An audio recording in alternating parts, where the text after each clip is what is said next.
जैसे देश भर में और राज्य सरकारों में शासन प्रशासन बहुत अधिक भ्रष्ट होता जा रहा है, वैसे ही उस भ्रष्टाचार का एक हिस्सा है कि चुनाव के समय जनता के लिए बहुत सारे आकर्षक गिफ्ट या तोहफे लाए जाते हैं। इधर के 10 वर्षों में चुनाव घोषणा में जो कुछ देना है वह लाभ पाने वाले व्यक्ति के खाते में गारंटी के साथ पहुंच जाए, ऐसी बातें होती है। पश्चिम बंगाल में बीजेपी की सरकार बनेगी तो अब महिलाओं के खाते में 1,500 रुपया प्रति माह की जगह 3,000 प्रति माह जाएगा। बेरोजगारी के प्रश्न को बीजेपी के घोषणा पत्र में प्रमुखता से लिया गया। 1 करोड़ रोजगार के अवसर पैदा करने का वादा किया गया। छात्रों को बहुत कुछ दिया जाएगा। खाली स्थान को भरने के लिए सभी रिक्त पदों पर सरकारी नौकरियां दी जाएंगी। जितनी घोषणाएं की गई उसमें तीसरी महत्व का मसला है बंगाल में घुसपैठ का। उनके प्रति जीरो टॉलरेंस की बात कही गई है। भारतीय जनता पार्टी की सरकार बनने के बाद डबल इंजन की सरकार एक घुसपैठियों को बंगाल से बाहर करेगी। व्यवस्था, रोजगार, घुसपैठिया, अपराध, इन सब के बारे में बहुत बड़ी बड़ी घोषणाएं की गई। गुलामी के कालखंड में सतीश चंद्र सामंता जी ने, ताम्रलिप्त जातीय सरकार ने अंग्रेजों की सत्ता हिला दी थी। आज इसी धरती से मैं पश्चिम बंगाल को 6 गारंटियां देता हूं। मोदी की पहली गारंटी, टीएमसी ने भय फैलाया, सरकार और सरकारी सिस्टम को भय का माध्यम बनाया। आज बात बात पर लोगों को कोर्ट से न्याय मांगना पड़ता है। बीजेपी सरकार भय की जगह भरोसा कायम करेगी, कानून पर भरोसा लौटाएगी। मोदी की दूसरी गारंटी, बीजेपी सरकार में सरकारी सिस्टम जनता की सेवा के लिए जवाबदेह होगा, अकाउंटेबल होगा। मोदी की तीसरी गारंटी, हर घोटाले, हर करप्शन और बेटियों के साथ हुए हर अन्याय, हर रेप केस की फाइलें खुलेगी।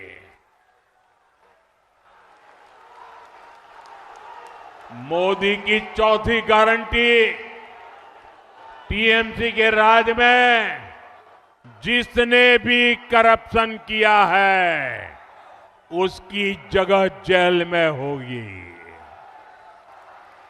मंत्री हो या संतरी, कानून सबका हिसाब करेगा। टीएमसी का कोई गुंडा अब कानून से बचने वाला नहीं है। मोदी टीएमसी को जनता जनार्दन का पैसा नहीं खाने देगा, पैसा नहीं खाने देगा। मोदी की 5वीं गारंटी, जो शरणार्थी हैं उन्हें संविधान के तहत हर हक मिलेगा, लेकिन जो घुसपैठिए हैं उनको खदेड़ा जाएगा, उनको भारत में नहीं रहने दिया जाएगा। साथियों, मोदी की 6ठी गारंटी, बंगाल के सभी सरकारी कर्मचारियों, सभी शिक्षकों और अन्य सेवाओं में जुटे साथियों के लिए आपको इतने वर्षों तक ये निर्मम सरकार ने भयभीत करके रखा है। मोदी आपके साथ खड़ा है, बीजेपी आपके साथ खड़ी है। विमर्श न्यूज ने पहले ही यह जानकारी दी थी कि पश्चिम बंगाल में प्रत्येक महिला को और प्रत्येक बेरोजगार को और इनके अलावे भूमिहीनों के रूप में बचे हुए लोगों को प्रति महीना राहत देने का चलन है। 5 लाख का हेल्थ बीमा बंगाल के हर नागरिक को सरकार देने की गारंटी पहले से कर रही है। देश भर में किसान समर्थन मूल्य की गारंटी के लिए लड़ रहे हैं, जहां किसानों के निशाने पर भारतीय जनता पार्टी और उसकी सरकारें हैं। वहीं पश्चिम बंगाल में एक छटाक धान 3100 रुपए प्रति क्विंटल की दर से खरीद लेने का वादा किया। 2.5 लाख किसानों को हमारी सरकार ने 650 करोड़ रुपए से ज्यादा पीएम किसान सम्मान निधि में भेजे हैं। 4 मई के बाद आपके आशीर्वाद से डबल इंजन की सरकार बनेगी। कूच बिहार और उत्तर बंगाल के साथ हो रहे अन्याय का अंत होगा। ये मोदी की गारंटी है। पश्चिम बंगाल राज्य में पहले से हर एक व्यक्ति के लिए सरकार हेल्थ का बीमा दे रही है। लोगों के स्वास्थ्य सहायता के कार्यक्रम को आकर्षक बनाया जाएगा। आयुष्मान कार्ड को और अधिक आकर्षक बनाने की घोषणा की गई है। टीएमसी से पश्चिम बंगाल में जनता का एक बड़ा हिस्सा बहुत नाराज भी है। व्हाइट कलर जीवन जीने वाला वर्ग नाराज है और महिलाओं में डर का माहौल है। इसके लिए पुलिस प्रशासन भी और न्याय प्रक्रिया के बारे में बहुत कुछ कहा गया। बंगाल सरकार के भ्रष्टाचार का कच्चा चिट्ठा श्वेत पत्र के रूप में निकल जाएगा, परंतु यह काम जब चुनाव के पहले नहीं कर रहे हैं, तब सरकार के आने के बाद करने का वादा है। यह बदले की कार्रवाई के रूप में है। अभी जो राजनीतिक भ्रष्टाचार है, इन सब की जांच करने के लिए एक कमीशन होगा जो सुप्रीम कोर्ट अवकाश प्राप्त के जज के नेतृत्व में होगा। बहुत सारी बातें कही गई, जैसे मछली के पालन के लिए, चाय के उत्पादन के लिए, समुद्री खाद के निर्माण के लिए बनाया गया। बंगाली स्वाभिमान को याद दिलाते हुए नरेंद्र मोदी ने वंदे मातरम म्यूजियम योजना के माध्यम से देश में और विदेश में बंगाल की पहचान और खूबियां दिखाने की योजना बीजेपी दे रही है।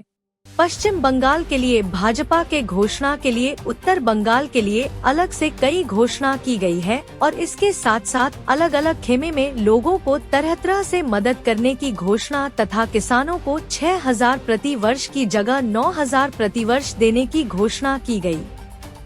हम जानते हैं कि आप एक महलनुमा घर बना ले तो उस घर में आने वाले अन्य व्यक्ति को उस घर में घुसने का चोर दरवाजा दिख जाता है। पश्चिम बंगाल में तो शासन संबंधी कई समस्याएं हैं, जिन सबको विस्तार के साथ संबोधित करते हुए अमित शाह ने आज लंबा वक्तव्य दिया। इसका लोकप्रिय मीडिया द्वारा सीधा प्रसारण किया गया। बंगाल में 13 से 70 और 70 से पूर्ण बहुमत के लिए बीजेपी ने लगातार प्रयास जारी रखा है। चुनाव घोषणा पत्र के बाद अमित शाह ने प्रेस वार्ता में जवाब दिया कि जितनी घोषणा उन्होंने की है उसके लिए पूर्ण बहुमत से बंगाल में उसकी सरकार बनने जा रही है। लोग अपने भय को भूल जाएंगे तो यहाँ सरकार बदल जाएगी। उन्होंने कहा कि पिछली सरकारों ने यहाँ तक कि मनमोहन सिंह की सरकारों ने भारत और राज्यों में समस्याएं खड़ा करके रखी थी। हम नरेंद्र मोदी के नेतृत्व में उन समस्याओं से मुक्ति पा रहे हैं। बंगाल को भी हम विकसित बनाएंगे। ममता दीदी ने पूरे 3 टर्म भय, भेदभाव और भ्रष्टाचार, ये तीनों चीजों को प्रस्तापित करने में लगाया है, परंतु अब भाजपा के भरोसे के आधार पर बंगाल की जनता नया रास्ता ढूंढेगी। ये भरोसा है कानून के राज का, ये भरोसा है व्यक्तिगत और राष्ट्रीय सुरक्षा का, ये भरोसा है रोजगार का और ये भरोसा है सोनार बांग्ला के निर्माण का। ये भरोसे के आधार पर हम इस चुनाव में रचनात्मक रूप से जाना चाहते हैं और मुझे पूरा विश्वास है बंगाल की जनता हमें अगले 5 साल के लिए एक लोकप्रिय सरकार बनाने का यहां जरूर मौका देगी।